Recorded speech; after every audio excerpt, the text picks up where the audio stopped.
the shot's in, it's a goal! The keeper Clock read 106 minutes. Extra time.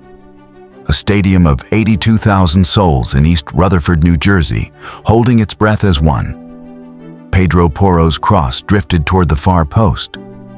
Nico Williams rose. He nodded it down.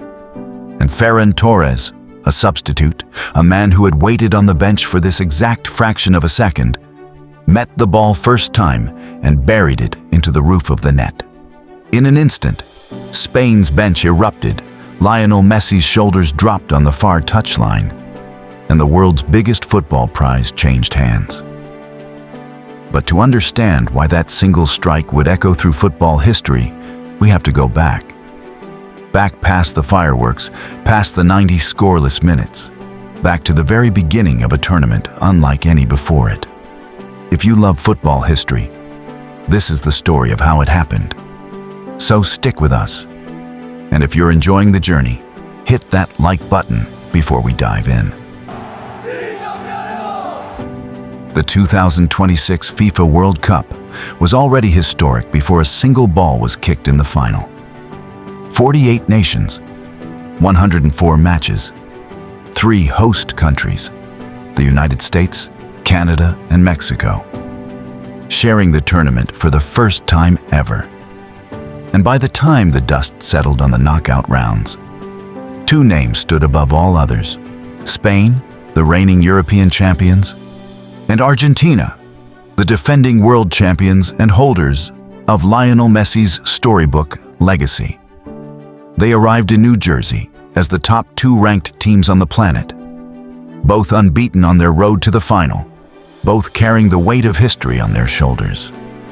For Argentina, a win would make them only the 3rd nation ever to lift back-to-back World Cups. For Spain, victory would mean a 2nd star on the crest, 16 years after their triumph in South Africa. The tension inside the stadium before kickoff was suffocating in the best possible way. Flags from 2 continents rippled together in the summer heat. Chants of "Vamos, vamos, Argentina" collided with Spanish songs rolling down from the opposite stands. On the touchline, Luis de la Fuente stood composed, a manager on the verge of becoming the oldest coach ever to win a World Cup. Across from him, Lionel Scaloni watched his captain warm up. Messi, 39 years old, stepping out to start his 3rd World Cup final, a feat no man in history had ever achieved. For many in that crowd, this felt like the final chapter of the greatest individual story the sport had ever told. And then the whistle blew, and Spain simply took over. From the first minute, La Roja controlled the tempo, the space, the rhythm of the match. Lamine Yamal, only 19 years old, forced the first save from Emiliano Martinez inside 5 minutes. It was a sign of things to come. Spain's midfield, orchestrated by Rodri, strangled Argentina's ability to build any rhythm at all. Minute after minute ticked by, and remarkably, Argentina could not manage a single shot in the entire first half. Not one. The team that had scored 19 goals on its way to the final now found itself chasing shadows, with Messi starved of service, a spectator to his own final. If this is bringing back memories of where you watched football's biggest stage, drop a comment below. We'd love to hear your story.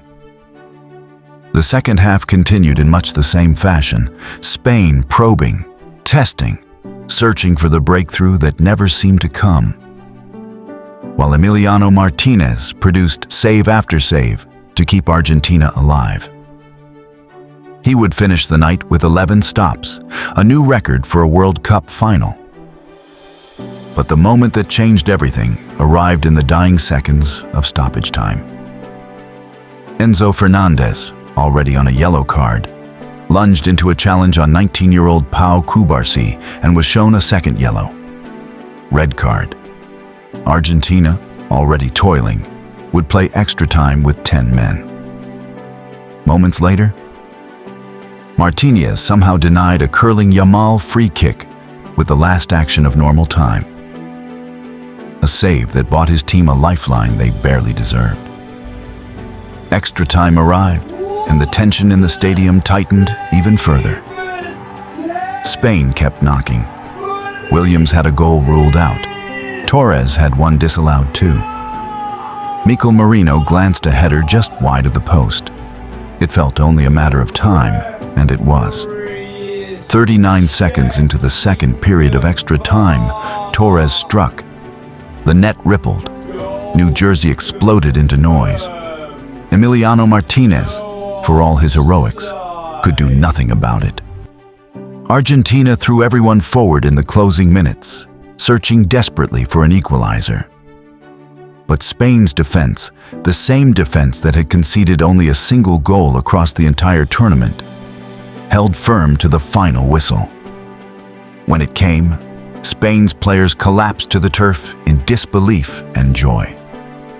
Rodri lifted the trophy as Golden Ball winner.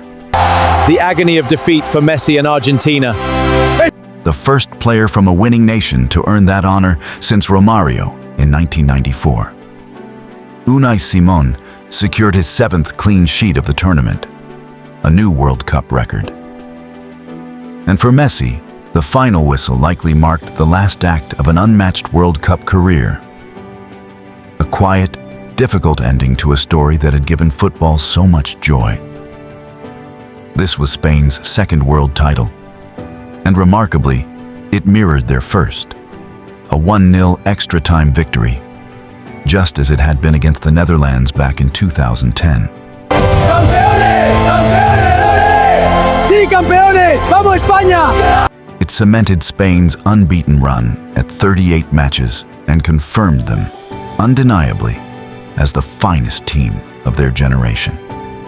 For Argentina, it was heartbreak. A bid for history denied by a team that simply refused to give them room to breathe. Years from now, people will remember where they were when Ferran Torres scored that goal. The substitute who became a champion in the match that made history. If you enjoyed this journey through football's grandest, We did it! subscribe for more in-depth documentaries breaking down the biggest moments in the sport's history. And we'll see you in the next story.